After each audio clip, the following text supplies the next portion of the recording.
À Daniel, chapitre 4.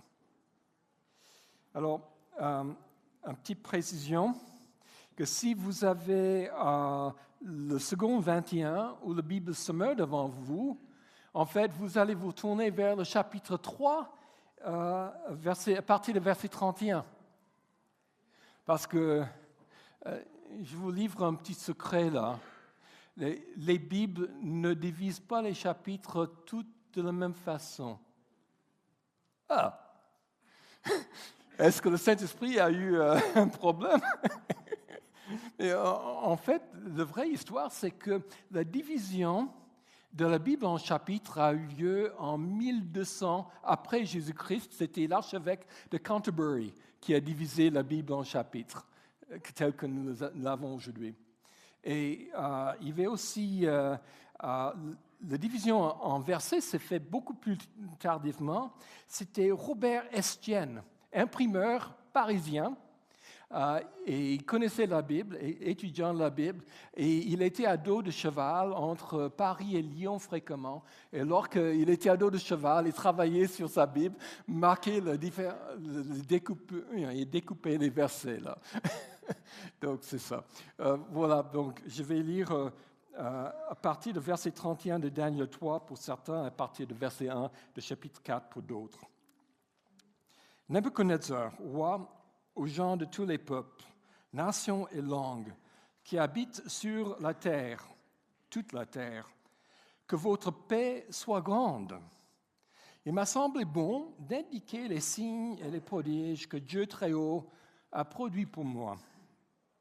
Que ces signes sont grands, que ces prodiges sont puissants, que son règne durera toujours, sa domination subsiste de génération en génération. J'ai eu un petit bug, excuse-moi. Donc, ouais. Donc moi, Nebuchadnezzar, je vivais tranquille dans ma maison et heureux dans mon palais. J'ai eu un rêve qui m'effraya.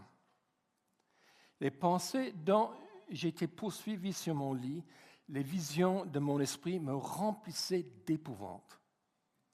Je donnai l'ordre de faire venir devant moi tous les sages de Babylone afin de me faire connaître l'interprétation du rêve. Alors vinrent les mages, les envoûteurs, les chaldéens, les devins, et je leur racontai le rêve, mais ils ne m'en firent pas connaître l'interprétation. En dernier lieu, se présenta devant moi Daniel, nommé Belchazzar, d'après le nom de mon Dieu, et qui a en lui le souffle des dieux saints. Je lui dis le rêve. Belchazzar, chef des mages, toi, qui as en toi, je le sais, le souffle des dieux saints, et pour qui aucun mystère n'est difficile, dis-moi l'interprétation des visions que j'ai eues en rêve. Voici ce que je vis dans les visions de mon esprit pendant que j'étais sur mon lit. Au milieu de la terre, un arbre très haut. Cet arbre était grand et fort. Sa cime atteignait le ciel et on le voyait de toutes les extrémités de la terre. Son feuillage était beau et ses fruits abondants. Il portait de la nourriture pour tous. Sous lui, les bêtes sauvages trouvaient de l'ombre. Dans ses branches habitaient les oiseaux du ciel, et tout être vivant tirait de lui sa nourriture. Voici ce que j'ai vu dans les visions de mon esprit pendant que j'étais sur mon lit. Un veilleur, un saint, descendit du ciel. Il cria avec force, « Abattez l'arbre et coupez ses branches, arrachez son feuillage et dispersez ses fruits, et que la bête fuit son abri et que les oiseaux ses branches.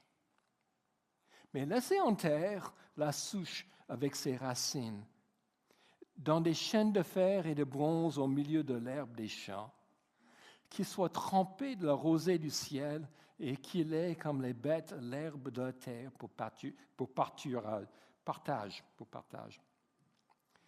Son cœur d'homme sera changé et un cœur de bête lui sera donné, et les 7 ans passeront sur lui.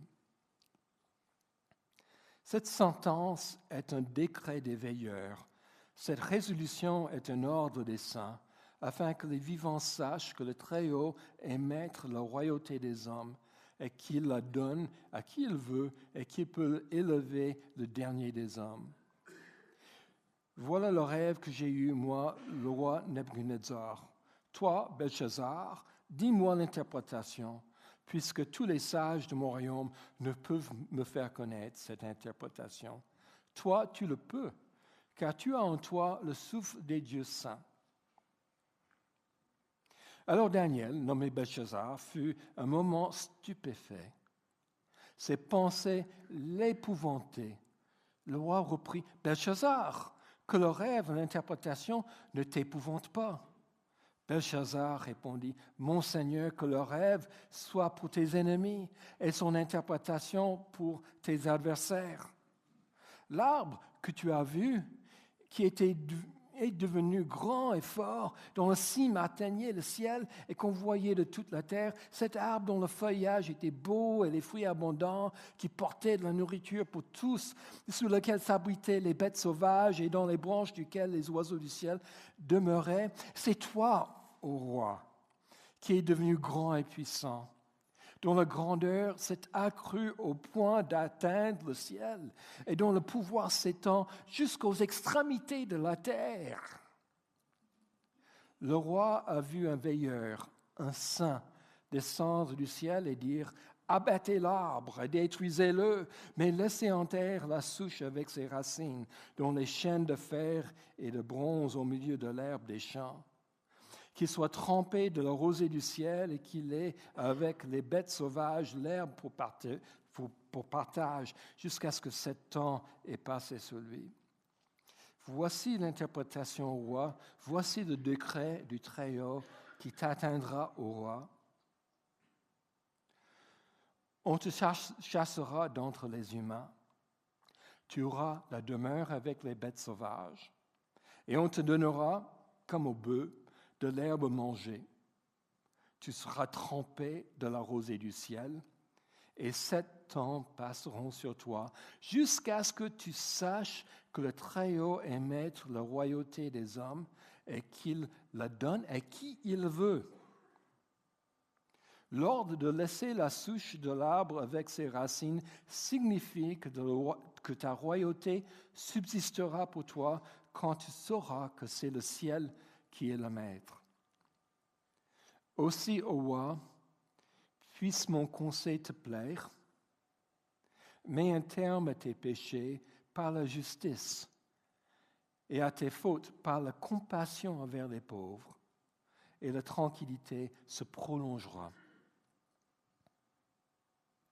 Tout cela arriva au roi Nebuchadnezzar. Au bout de 12 mois, comme il se promenait dans le palais royal à Babylone, le roi dit, « N'est-ce pas la Babylone la grande que j'ai bâtie comme résidence royale pour la puissance de ma force et pour l'honneur de ma gloire ?» La parole était encore dans la bouche du roi qu'une voix descendit du ciel. « C'est à toi qu'on parle, roi Nebuchadnezzar, ta royauté s'est retirée de toi. On te chassera d'entre les humains, tu auras ta demeure avec les bêtes sauvages. On te donnera comme au bœuf de l'herbe à manger, et 7 ans passeront sur toi, jusqu'à ce que tu saches que le Très-Haut est maître de la royauté des hommes et qu'il la donne à qui il veut. » Au même instant, la parole s'accomplit sur Nebuchadnezzar. Il fut chassé d'entre les humains. Il se mit à manger de l'herbe comme des bœufs. Son corps fut trempé de la rosée du ciel jusqu'à ce que ses cheveux poussent comme des plumes des aigles et ses ongles comme les griffes des oiseaux. Après le temps marqué, moi, Nebuchadnezzar, je levai les yeux vers le ciel et le raison me revint. Je bénis le Très-Haut. Je louais et glorifiais celui qui est vivant pour toujours, dont la domination durera toujours et dont le règne subsiste de génération en génération. Tous les habitants de la terre comptent pour rien. Il agit comme il lui plaît avec l'armée du ciel et avec les habitants de la terre. Et il n'y a personne qui lui résiste et lui dise « Que fais-tu » À ce moment, la raison me revint. L'honneur de ma royauté, ma magnificence et ma splendeur me furent rendus. Mes conseillers, mes grands, me réclamèrent. Je fus rétabli dans ma royauté. Ma grandeur ne fit que s'accroître. Maintenant, moi, Nebuchadnezzar, je loue, j'exalte et je glorifie le roi du ciel, dont toutes les œuvres sont vraies et dont les voies sont justes et qui peut abaisser ceux qui marchent avec orgueil. Amen.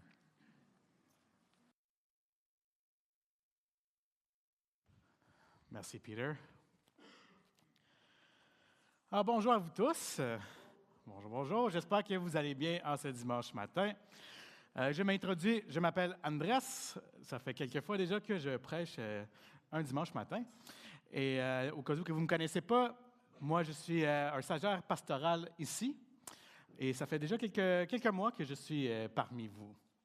Alors, aujourd'hui, j'ai le plaisir de vous amener un message dans la nouvelle série de Daniel, En terre étrangère. Et le message d'aujourd'hui me parle énormément. Ça me parle beaucoup parce que, en fait, je me suis retrouvé à plusieurs instants dans ce message.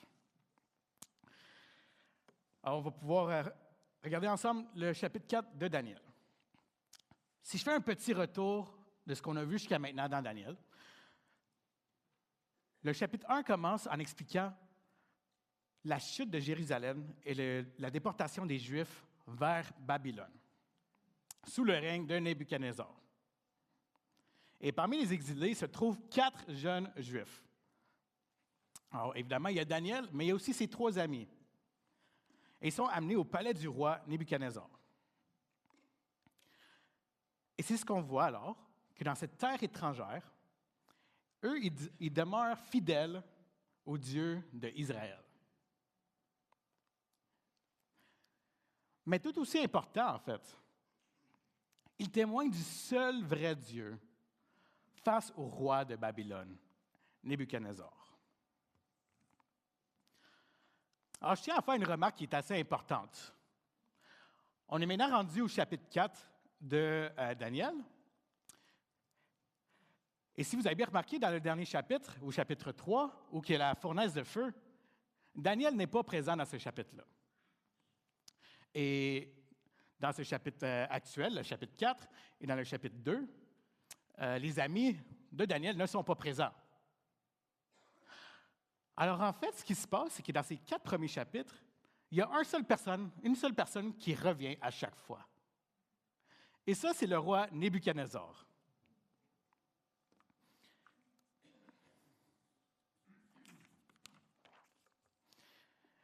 Alors, je pense que Dieu essaie de nous raconter une histoire à travers Nebuchadnezzar dans ces 4 premiers chapitres. Et c'est ce qu'on va voir. Dieu va parler à Nebuchadnezzar, il entend quelque chose, mais il va même, en fait, avouer que Dieu est le Dieu très haut. Mais bon, il continue comme si de rien n'était. Dieu lui parle encore une fois, et il va dire « Wow, votre Dieu, là, il est quand même fort. Il est quand même bon, votre Dieu. » Puis il continue son bout de chemin. Et encore une fois, Dieu cogne à la porte. Mais ça va être un peu différent cette fois-ci. Et vu que c'est un chapitre que vous avez vu, il y a beaucoup de détails, beaucoup de versets, je propose d'observer 4 mouvements de ce chapitre. Alors, les 5 premiers versets, on voit que Dieu veut encore une fois parler au roi. Dans la prochaine section, il y a un rêve où que Daniel explique. Et ensuite de ça, il y a évidemment l'humiliation du roi Nebuchadnezzar. Et ça finit par une reconnaissance du roi de Dieu. Alors, c'est quoi que ce chapitre nous raconte?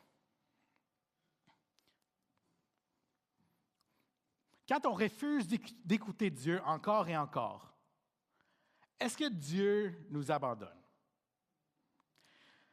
Eh bien, ce chapitre raconte que Dieu, il œuvre lentement, mais sûrement.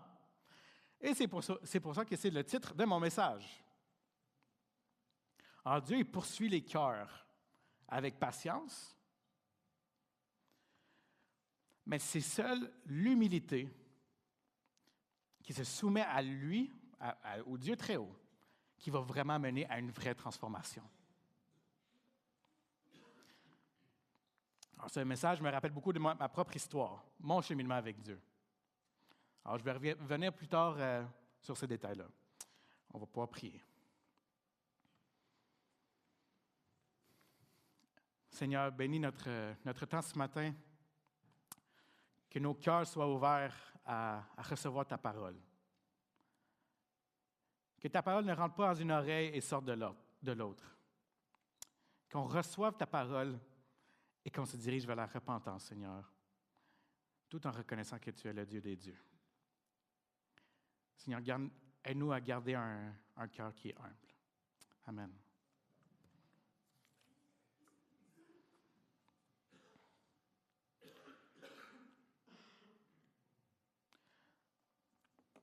Alors, la première section de Daniel, du verset 1 à 5, je vais commencer à lire du verset 1.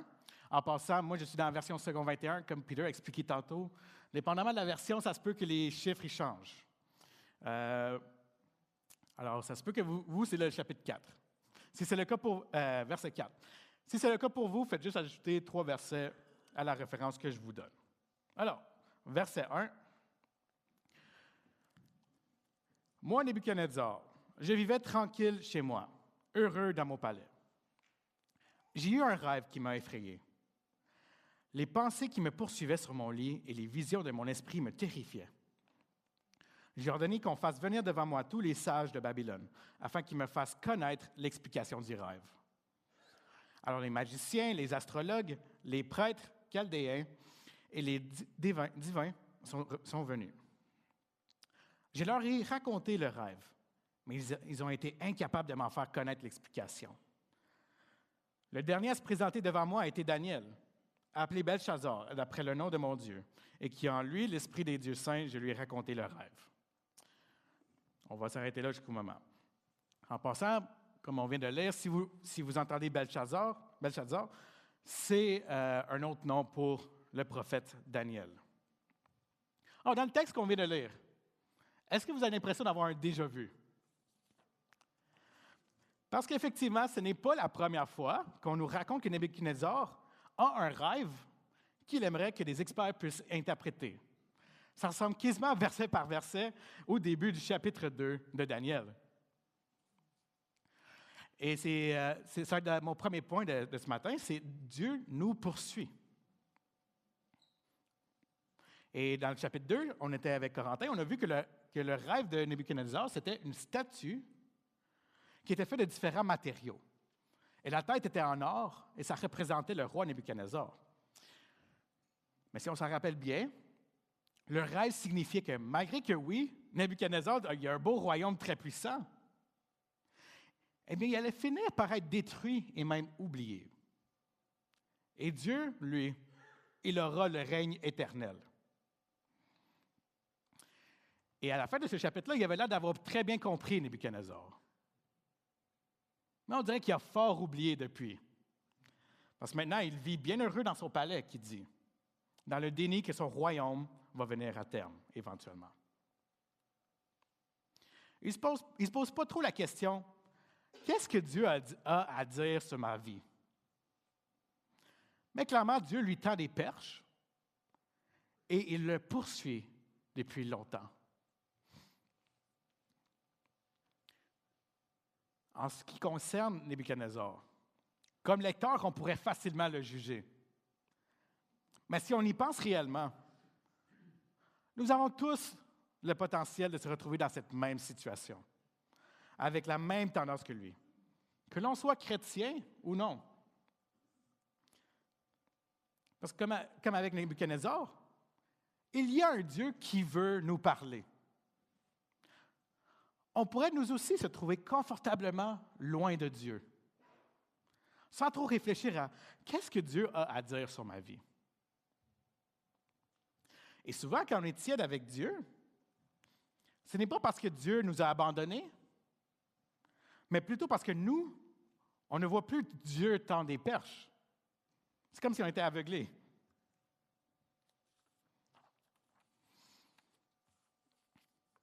Et je vous avais promis que j'allais parler un peu de moi. Peut-être que vous vous rappelez, si vous étiez venu au mois de décembre, que j'avais partagé mon témoignage. Que pendant longtemps, moi, je n'allais pas à l'Église ou je ne suivais pas Dieu. Et oui, c'était une rébellion de ma part. Mais je vais vous avouer quelque chose. À plusieurs reprises, j'étais proche de vouloir consacrer ma vie à Dieu. Je peux encore me rappeler à quelques instants, que ce soit dans mon salon, dans mon auto, dans ma chambre. Je me rappelle encore de quelques instants où j'étais en pleurs et que je voulais remettre ma vie à Dieu. Je me suis dit, Dieu, il faut que je te donne ma vie.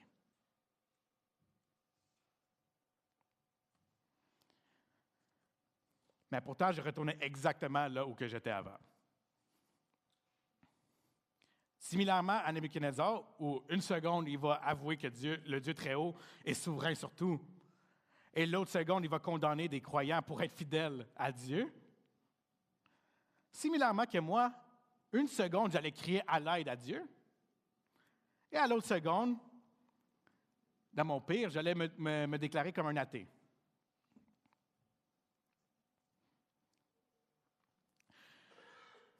Bien souvent, Dieu continue de nous appeler. Et sous l'émotion, on va momentanément écouter. Mais ça va rentrer dans une oreille et ça va sortir de l'autre. Et même encore, je me rends compte que parfois, à ce jour, Dieu essaie de me parler et je résiste parfois. Vous savez l'histoire d'un certain homme qui a fini dans un poisson parce qu'il refusait d'écouter Dieu? Bien, ce fameux Jonas. Parfois, j'ai l'impression de me voir en lui.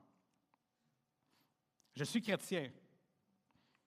Mais parfois, ça m'arrive de résister quand Dieu me parle. Et récemment, je parlais avec un de mes bons amis, Benjamin, qui s'appelle. Et j'ai expliqué que je me rappelle, il y a 4 ans maintenant, quand j'ai donné ma vie à Dieu, que j'entendais des messages des prédicateurs ou des professeurs de théologie ou même d'autres croyants qui expliquaient que il y a vraiment des quoi de spécial avec les nouveaux croyants. À ce moment-là, j'étais nouveau croyant. Il y a vraiment des quoi de spécial pour les nouveaux croyants. T'sais. Ils ont vraiment un zèle pour Dieu, puis une passion pour Dieu. Puis j'ai dit à mon ami, hey, j'espère vraiment que je ne vais jamais perdre ce zèle-là, que je vais tout le temps être connecté 100% avec Dieu tout le temps. Mais pourtant, ce que j'ai dit à mon ami, c'est que, en fait, dans les 4 dernières années, ce zèle-là, pas qu'il diminue, mais il ressemble à de quoi différemment. Et j'ai dû, par moments, faire des mini-reconsécrations. Parce que ça m'arrive comme chrétien, à moi aussi, de vivre dans mon confort, prendre le contrôle et faire comme si Dieu n'était pas intéressé à poursuivre mon cœur. Mais voici ce qui est clair. Même si on est dans notre confort, Dieu il toque à la porte de notre cœur.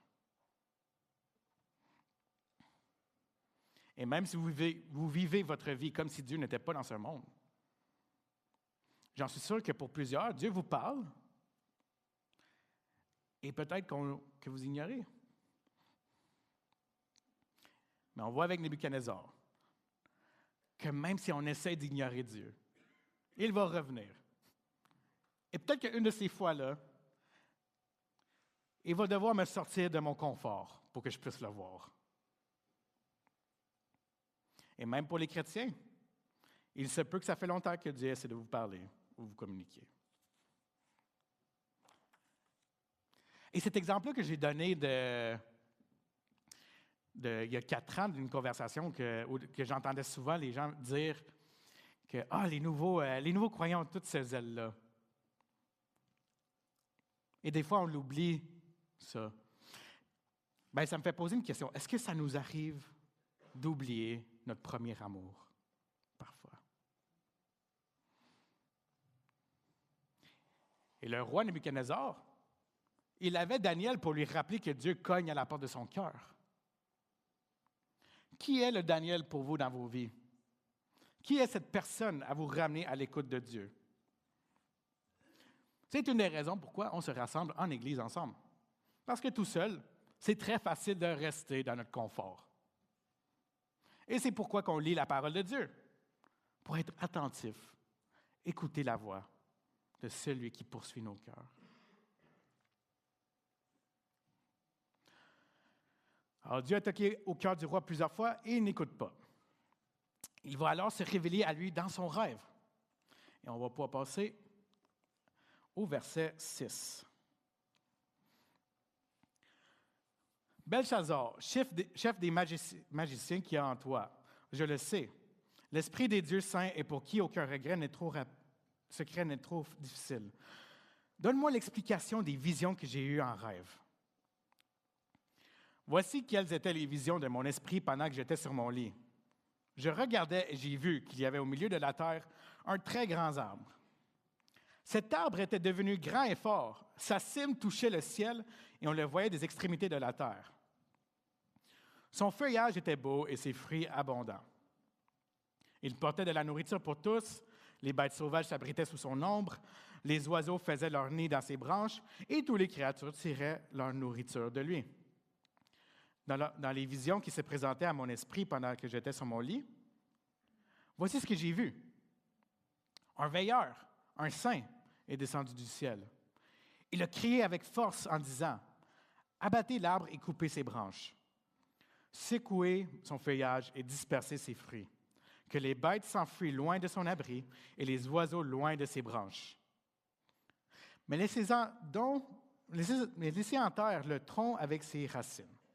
Attachez-le avec des chaînes en fer et en bronze au milieu de l'herbe des champs. Qu'il soit trempé par la rosée du ciel et qu'il ait, comme les bêtes, l'herbe de la terre pour nourriture. Son cœur d'homme lui sera enlevé et un cœur de bête lui sera donné. Puis 7 ans passeront sur lui. Cette parole est un décret des veilleurs. Cette décision est un ordre des saints, afin que les êtres vivants reconnaissent que le Très-Haut domine sur toute royauté humaine, qu'il a donné à qui il désire et qu'il peut y faire accéder le plus bas des hommes. Voilà le rêve que j'ai eu, moi, le roi Nebuchadnezzar. Quant à toi, Belchazzar, donne-en l'explication, puisque tous les sages de mon royaume sont incapables de me le faire connaître. Toi, tu es un incapable, car il y a en toi l'esprit des dieux saints. Avant de continuer sur cette lignée, clarifions et faisons une synthèse rapide de son rêve jusqu'à maintenant. Alors, Nebuchadnezzar rêvait à un arbre énorme. On pouvait le voir de partout sur la terre. Et cet arbre pouvait nourrir et même abriter tous les animaux. Mais il voit quelqu'un qui va descendre du ciel et crier qu'on coupe l'arbre. Alors, l'arbre ne sert plus à rien. Il ne porte plus de fruits, les oiseaux ne se trouvent plus dans les branches, aucun animal n'y trouve plus de l'ombre. Attention, l'arbre n'est pas complètement abattu. Il a coupé les branches, mais le tronc est toujours là. Il est toujours vivant. Et même maintenant, il y a des chaînes après l'arbre, ou le tronc. Dans le fond, ça l'enseigne, plus qu'on est haut, plus qu'on tombe de haut. Mais en expliquant son rêve, Nebuchadnezzar reconnaît déjà le but du cri de celui qui a descendu du ciel, de faire abattre l'arbre. Il va le dire lui-même. C'est dans le but que tous reconnaissent que le Dieu Très-Haut domine sur toute la royauté humaine. Mais il va quand même demander à Daniel d'expliquer le rêve plus en détail. On va pouvoir poursuivre au verset 16. Alors Daniel, appelé Belchazzar, resta un moment stupéfait, terrifié par ses pensées. Le roi reprit, « Belchazzar, Que le rêve et l'explication ne soient pas source de terreur pour toi. Belshazzar répondit, mon Seigneur, si seulement ce rêve était pour tes ennemis et son explication pour tes adversaires. L'arbre que tu as vu, qui était devenu grand et fort, dont la cime touchait le ciel et qu'on voyait de toute la terre, cet arbre dont le feuillage était beau et les fruits abondants, qui portait de la nourriture pour tous, sous lequel habitaient les bêtes sauvages et dans les branches duquel les oiseaux résidents. C'est toi, roi. Tu es devenu grand et fort. Ta grandeur a augmenté jusqu'à toucher le ciel et ta domination s'étend jusqu'aux extrémités de la terre. Le roi a vu un veilleur, un saint, descendre du ciel et dire, « Abattez l'arbre et détruisez-le, mais laissez en terre le tronc avec ses racines et attachez-le avec des chaînes en fer et en bronze au milieu de l'herbe des champs. Qu'il soit trempé par la rosée du ciel et qu'il ait sa nourriture avec les bêtes sauvages jusqu'à ce que 7 ans soient passés sur lui. » Voici l'explication, roi. Voici le décret du Très-Haut qui s'accomplira pour mon Seigneur le roi. On te chassera du milieu des hommes. Tu habiteras avec les bêtes sauvages et l'on te donnera comme au bœuf de l'herbe à manger. Tu seras trempé par la rosée du ciel et 7 ans passeront sur toi jusqu'à ce que tu reconnaisses que le Très-Haut domine sur toi, sur toute royauté humaine, et qu'il la donne à qui il le désire. L'ordre de laisser le tronc avec les racines de l'arbre signifie que la royauté te sera rendue quand tu reconnaîtras que le véritable dominateur est au ciel. C'est pourquoi, roi, veuille écouter mon conseil. Mets un terme à tes péchés en pratiquant la justice, à tes fautes en faisant grâce aux plus humbles, et ton bonheur pourra se prolonger. Alors, heureusement, Daniel il nous explique ce que le rêve signifie. Parce que parfois, quand on lit des textes des prophètes, les images sont peut-être bizarres ou on ne les comprend pas tout le temps. Heureusement, Daniel nous explique bien c'est quoi. Et en fait, il explique que le rêve s'agit du roi Nabuchodonosor lui-même. Il est celui qui semble dominer sur la terre en ce moment, et Dieu va lui faire subir une humiliation afin qu'il puisse comprendre c'est qui le big boss. Le problème, c'est que Nabuchodonosor se prend pour quelqu'un qui ne l'est pas. Il se prend un peu comme pour Dieu. Et ce n'est pas seulement son problème, c'est le problème que nous avons lorsque nous résistons à Dieu. La racine du problème du roi est l'orgueil. Et je vais aller encore plus précis que ça, c'est l'autosuffisance. C'est comme un beau cadeau empoisonné. C'est très confortable. Mais ça peut subtilement te tuer. Et cette racine-là peut finir par devenir un très gros arbre. Alors, l'autosuffisance, c'est confortable dans le sens où ça fait quand même du bien de croire que tu as ton affaire. Tu n'as pas besoin de personne. Tu donnes une impression d'être au contrôle, tu sais. Mais c'est une fausse assurance. Ça nous convainc qu'il n'y a rien à s'inquiéter, alors qu'il y a un problème qui est bien réel. C'est un peu comme quand tu prends des Tylenol pour te sentir mieux, mais que ça ne règle pas la maladie. Et le rêve, c'est un rappel brutal de la réalité pour lui. C'est fini avec les Tylenol, voici la réalité. Toi, roi, tu n'es pas au contrôle. Dieu, il l'est. Et c'est pareil pour nous. Si l'on vit du succès, c'est parce que Dieu le permet, pas parce qu'on est meilleur. Alors, comment on fait pour réagir face à ça? Bien, Daniel lui-même, il va lui donner un conseil. De mettre un terme à ses péchés, pratiquer la justice et de faire grâce aux humbles. Et cet avertissement pour Nabuchodonosor nous sert aussi à nous. Et je veux clarifier quelque chose. La raison que Dieu résiste aux orgueilleux, ce n'est pas simplement parce que l'humilité, c'est une belle valeur chrétienne que Dieu voulait protéger. C'est aussi parce que l'orgueil, ça nous place directement à l'opposition directe de Dieu. Comme si nous, on n'avait pas besoin de la grâce. Et il y a le fameux verset que Dieu s'oppose aux orgueilleux, mais il fait grâce aux humbles. Alors Dieu y avertit Nebuchadnezzar et Daniel lui dit comment réagir. Maintenant, on peut passer au prochain passage. On pourra lire les prochains versets à partir du verset 25. Tout cela devint une réalité pour le roi Nebuchadnezzar. 12 mois plus tard, tout en se promenant dans le palais royal à Babylone, le roi prit la parole et s'exclama. « N'est-ce pas Babylone la grande, celle que j'ai moi-même construite pour en faire de la résidence royale, par la puissance de ma force et pour la gloire de ma majesté? »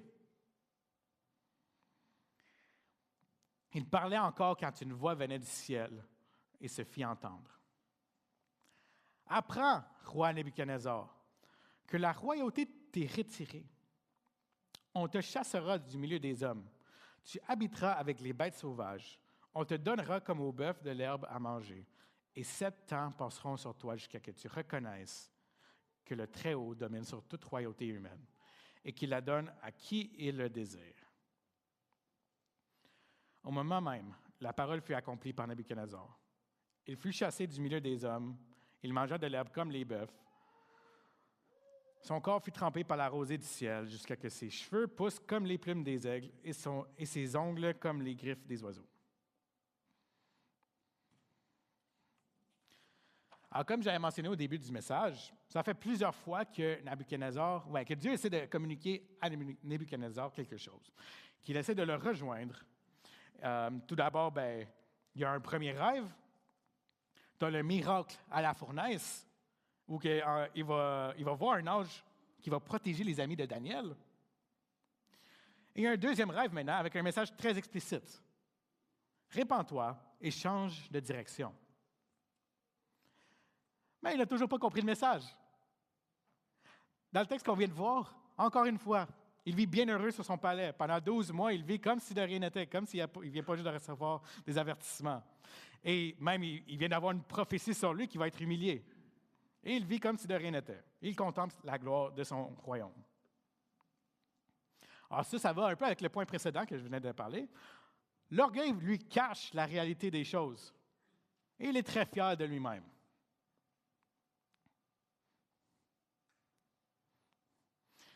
Mais peu importe, qu'il se l'attende ou pas, qu'il se le prépare ou pas, il subit l'humiliation. Et à la fin de l'humiliation, il va finalement reconnaître que celui qui va bel et bien vivre éternellement, avec toute la gloire, ce n'est pas lui, mais le Dieu très haut. Alors, il y a eu des rêves, il y a eu des visions, il y a eu des prophéties, et il a vu des miracles, mais ce n'est pas suffisant. En fait, ce qu'il avait besoin, c'était une humiliation et se faire remettre à sa place. Même l'avertissement, ce n'était pas suffisant. C'est comme avec les enfants. On a beau les avertir plusieurs fois, ils vont quand même faire la gaffe.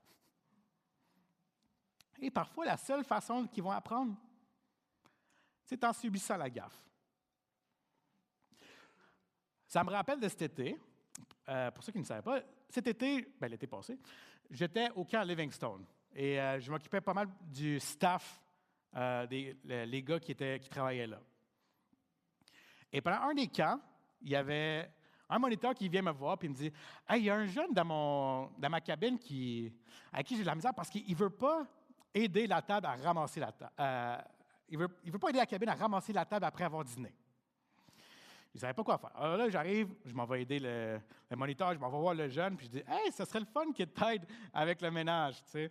Puis il me boude, il fait comme si de rien n'était. Puis j'ai dit « OK,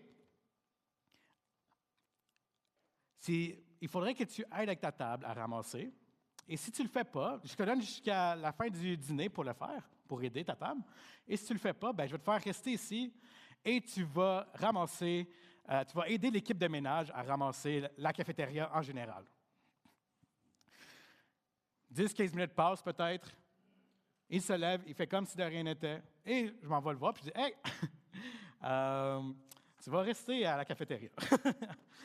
Tu vas faire le ménage avec l'équipe de ménage. » Et là, la responsable du ménage vient voir le petit gars de 10 ans, puis il fait faire un tour. Il dit « Ah, voici le placard, on a ici les produits pour nettoyer les tables, voici les produits pour nettoyer le plancher.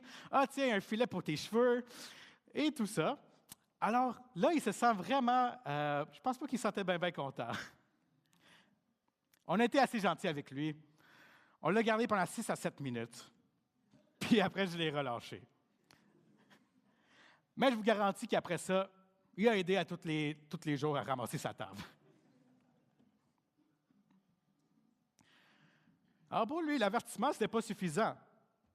Mais il a compris après son expérience. Et bien souvent, je parle pour moi-même, on agit exactement comme cet enfant.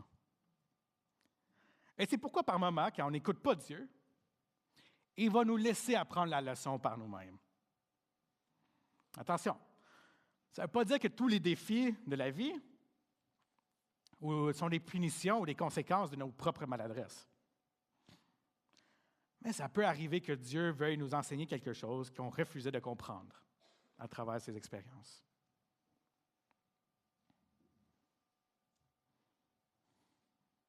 Alors, encore une fois, je vais revenir à ma propre histoire, à ma conversion. Dieu m'a appelé à plusieurs reprises et j'étais si proche. Dieu m'a donné plusieurs avertissements.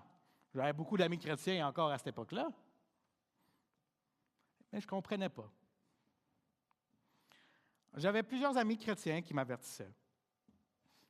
Mais finalement, j'ai rencontré Dieu et j'ai soumis à lui. Le moment où j'ai réalisé que je n'avais pas le choix de le faire, de le reconnaître, qui était meilleur que moi. Un peu comme si j'étais dans une arène de boxe avec Dieu, puis il fallait finalement qu'il me soumette pour que je comprenne c'est qui le boss.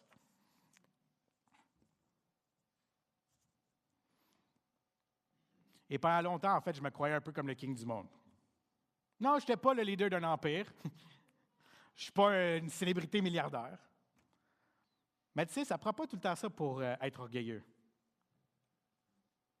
Moi, j'avais simplement cru que tout le monde me devait leur admiration, que j'étais plus intelligent, plus beau, quoi que ce soit. Mais finalement, j'ai eu l'honneur d'avoir eu la défaite devant Dieu. Une défaite qui m'a ouvert les yeux à tout jamais.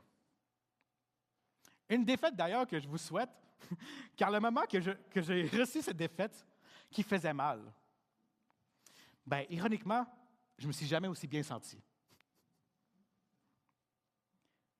Et nuance, en fait, je souhaite que vous vous soumettez à Dieu avant de devoir subir une humiliation.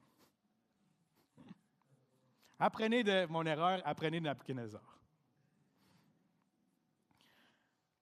J'y croyais pendant si longtemps que si je faisais juste essayer un peu plus fort, que j'allais finalement être heureux. Si seulement je réglais une petite chose de ma vie, j'allais être confortable au top du monde. Si seulement j'étais un peu plus populaire, un peu plus performant, un peu plus respecté, là, je vais être heureux. Et de réagir comme ça m'a juste amené à l'humiliation. Et parfois, ça arrivait que j'étais heureux. Mais ça allait toujours me rattraper. Et ça a détérioré jusqu'au point où que j'ai dû être humilié devant Dieu. Et c'est finalement à ce moment-là que j'ai compris. Le point du partage de mon témoignage, ce n'est pas de dire que Dieu est tellement arrogant qu'il doit nous humilier par cruauté. En fait, le point, c'est de comprendre qu'à travers des expériences comme celle de Nabuchodonosor et la mienne,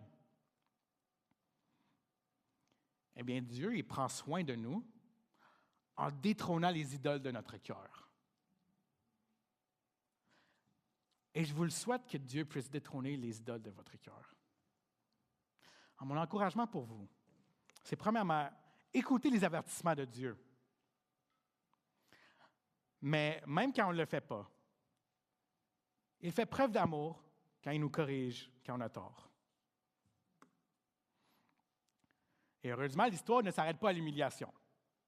Elle nous amène maintenant à quelque chose d'encore plus important. C'est ce qui passe après que l'orgueil est brisé.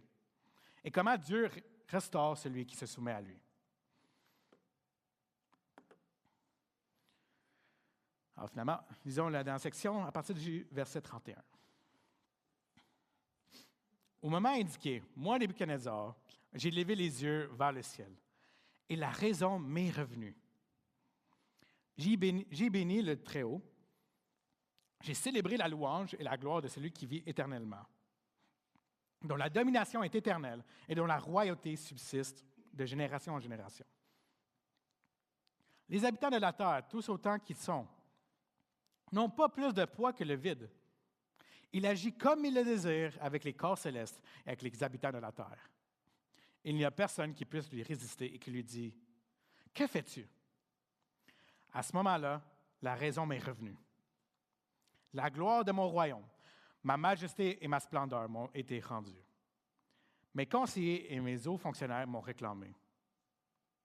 J'ai été rétabli dans mes fonctions royales et ma puissance n'a fait que grandir.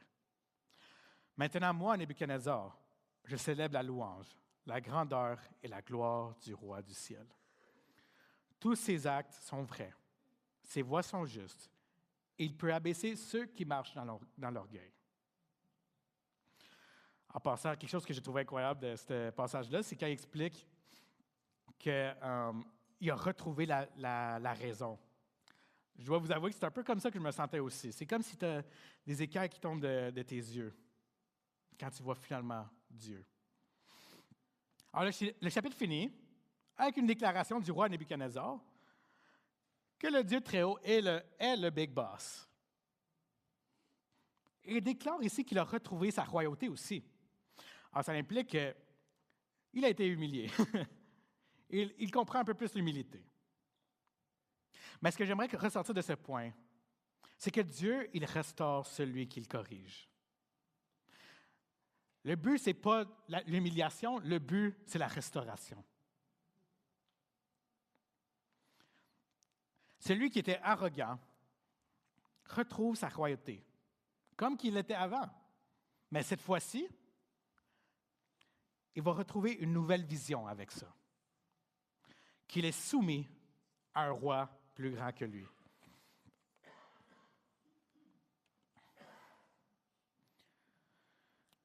Ce passage, c'est le dernier texte ou la dernière chose vraiment bien décrite sur le roi Nebuchadnezzar, sur sa vie. J'ose imaginer que l'intention de l'auteur de finir avec cette attitude du roi comme dernier détail lui concernant, probablement que c'est pour nous indiquer une bonne nouvelle. Mais je ne peux pas dire s'il a réellement laissé sa vie à Dieu. Parce que pour cela, des fois, il faut regarder au fruit. Et le fruit n'est pas indiqué. On ne le voit pas. Mais tous les signes sont bons pour indiquer qu'il y a une régénération qui peut être là. Mais rien ne peut le confirmer. Alors, je ne pourrais pas répondre à la question est-ce que Nebuchadnezzar était réellement sauvé? Je ne sais pas. Mais voici ce que je sais. Que Dieu s'est servi du roi Nebuchadnezzar comme exemple qu'il n'y a personne que Dieu ne peut atteindre ou transformer. Parce que lui qui est un ennemi de Dieu est maintenant une personne de paix. Et Dieu agit parfois lentement. Son œuvre est parfois mystérieuse, mais elle est toujours certaine. Rien n'échappe à sa main. Et parfois, on est des gens de peu de foi. Ce n'est pas parce que nous, on est incapable de faire des miracles que Dieu, lui, est incapable de faire des miracles. Et remarquez qu'on dirait qu'il n'y a pas de miracle évident dans ce chapitre-là. Hein? Dans le premier rêve, le roi, il dit à absolument personne son rêve. Et Daniel, il reçoit une révélation de Dieu pour lui dire, c'est ça qu'il a rêvé, le roi. Ça, c'est un miracle. Le chapitre précédent, avec Simon-Pierre, on a vu la fournaise de feu, des gens qui survivent dans le feu. Encore un miracle. Et les chapitres des semaines qui vont venir, il y a encore une fois des miracles. Mais on dirait ici, il n'y a pas de miracle. On aurait l'impression. Mais le miracle est un peu plus subtil. C'est le miracle qu'un roi méchant, orgueilleux et narcissique, à un certain niveau, a fait la paix avec Dieu. Et ça, c'est un miracle que Dieu fait encore aujourd'hui, fréquemment. Il le fait par le moyen de Jésus-Christ. C'est le miracle qu'il a fait dans ma vie. Moi qui, pendant un temps, je dois l'avouer, à mon mieux, je me considérais agnostique et à mon pire, je me déclarais athée. C'est un miracle que j'en suis sûr que pour plusieurs d'entre vous, que vous témoignez de vos propres vies ou dans la vie des autres, qu'il y a cette transformation-là aussi. Dieu qui brise un cœur dur et donne un cœur de chair.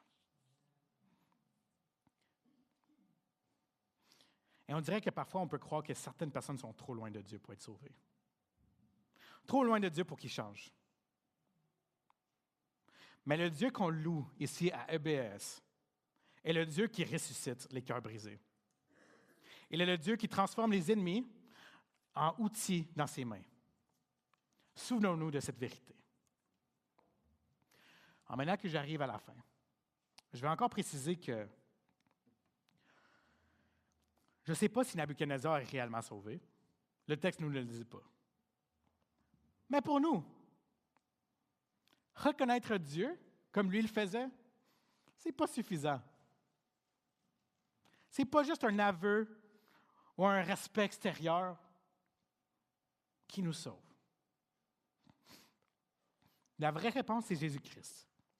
En plaçant notre foi en lui, de le suivre et de permettre que son Saint-Esprit transforme notre cœur de pierre. Alors, reconnaître Dieu, ce n'est pas simplement dire « Oui, je sais qu'il est le bon Dieu des cieux », pour ensuite faire comme si de rien n'était. C'est placer notre confiance en Jésus-Christ, le recevoir comme Seigneur et lui permettre de changer notre manière de penser, de parler et d'agir. Parce qu'un jour, chacun va plier le genou et tous devront reconnaître que Jésus-Christ est le Seigneur. Est-ce que vous le ferez dans cette vie? On va pouvoir prier.